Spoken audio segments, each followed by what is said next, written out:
Welcome to Harish గురించి YouTube channel. ఈ వీడియోలో అక్టోబర్ మాసంలో ఏ రాశుల వారికి ఎలా ఉండబోతుందో తెలుసుకుందాం. ముందుగా మేషరాశి ఫలితాలు. మేషరాశి వారికి నెల ప్రారంభంలో ఆరోగ్య సమస్యలు తలెత్తే అవకాశం ఉంది. జాగ్రత్తగా ఉండాలి. ఆర్థిక విషయానికి వస్తే ఆదాయం బాగుంటుంది, కానీ ఖర్చులు కూడా పెరుగుతాయి. కెరియర్ పరంగా పని ఒత్తిడి పెరుగుతుంది. ముఖ్యంగా గుండె సంబంధిత వ్యాధులు ఉన్నవాళ్ళు జాగ్రత్తగా ఉండాలి. పరిహారం: మంగళవారం నాడు బెల్లం లడ్డూలను కోతులకు తినిపించాలి. తర్వాత వృషభ రాశి. వృషభ రాశి వారికి ఈ నెల మొదటి భాగం చాలా బాగుంటుంది. ఆదాయం పెరుగుతుంది. నెల చివర ఖర్చులు పెరిగే అవకాశం ఉంది. కెరీర్ విషయానికి వస్తే పని ఒత్తిడి ఎక్కువగా ఉంటుంది. కష్టపడి పని చేయాల్సిన అవసరం ఉంది. విద్యార్థులకు ఇబ్బందులు ఎదురవుతాయి. కుటుంబంలో చిన్న చిన్న గొడవలు రావచ్చు. ఆరోగ్య విషయానికి వస్తే కడుపు సంబంధిత సమస్యలు ఎదురవుతాయి. పరిహారం: గురువారం ఎర్ర ఆవుకు శనగపప్పును తినిపించాలి. తర్వాత మిథున రాశి. మిథున రాశి వారికి ఈ నెల మొదటి భాగం కష్టంగా ఉంటుంది. నెల చివర ఆదాయం పెరుగుతుంది, కానీ ఖర్చులు కూడా పెరుగుతాయి. పని ఒత్తిడి ఎక్కువగా ఉంటుంది. విద్యార్థులకు మంచి ఫలితాలు ఉంటాయి. కుటుంబ సభ్యులతో విభేదాలు రావచ్చు. ఆరోగ్య సమస్యలు కూడా ఎదురవుతాయి.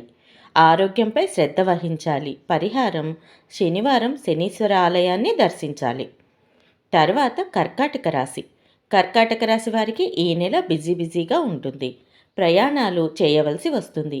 సహోద్యోగులతో జాగ్రత్తగా ఉండాలి. విద్యార్థులకు మంచి ఫలితాలు ఉంటాయి. ఏకాగ్రత స్థాయి మెరుగుపడుతుంది. కుటుంబ సభ్యుల ఆరోగ్యం మెరుగుపడుతుంది. ప్రేమ సంబంధాలు బాగుంటాయి. ఆదాయం పెరుగుతుంది. దాంతోపాటు ఖర్చులు కూడా పెరుగుతాయి. పరిహారం: ప్రతిరోజు శ్రీ బజరంగ్బాన్ను పఠించాలి. తర్వాత రాశి సింహరాశి. సింహరాశి వారికి ఈ నెల చాలా బాగుంటుంది. ప్రమోషన్ వచ్చే అవకాశాలు ఉన్నాయి.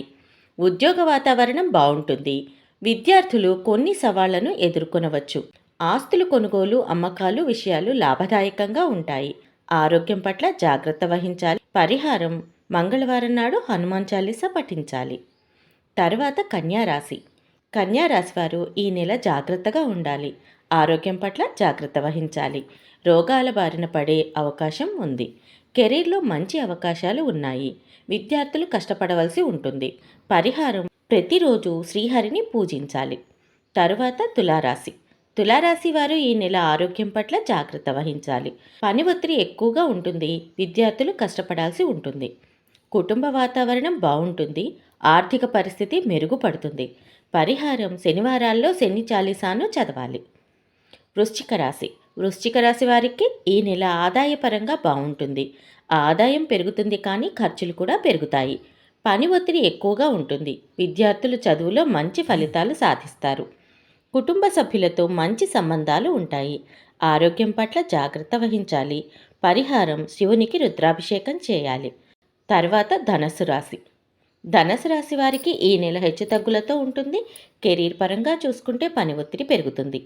విద్యార్థులు చదువులలో మంచి ఫలితాలు సాధిస్తారు.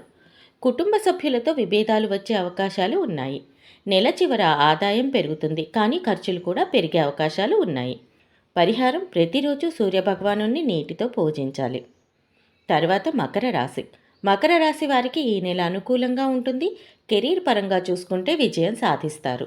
విద్యార్థులు చదువులో మంచి ఫలితాలు సాధిస్తారు. కుటుంబ జీవితంలో స్థిరత్వం ఉంటుంది. ఆర్థిక పరిస్థితి మెరుగుపడుతుంది. ఈ నెల నుండి ఈ రాశి వారికి చాలా బాగుంటుంది. పరిహారం: శ్రీరామరక్ష స్తోత్రాన్ని పఠించాలి. తరువాత రాశి కుంభరాశి. కుంభరాశి వారికి నెల ప్రారంభంలో ఆరోగ్యం బలహీనంగా ఉంటుంది. నెల చివర మెరుగుపడే అవకాశాలు ఉన్నాయి. కెరీర్ పరంగా చూసుకుంటే మిశ్రమ ఫలితాలు ఉంటాయి. విద్యార్థులు కష్టపడవలసి ఉంటుంది. కుటుంబ సభ్యులతో అభిప్రాయ భేదాలు వచ్చే అవకాశాలు ఉన్నాయి. పరిహారం: రాధాకృష్ణులను పూజించాలి. తరువాత మీనరాశి. మీనరాశి వారికి మిశ్రమ ఫలితాలు ఉంటాయి. ఖర్చులు పెరిగే అవకాశాలు ఉన్నాయి. విద్యార్థులు కష్టపడాల్సి ఉంటుంది.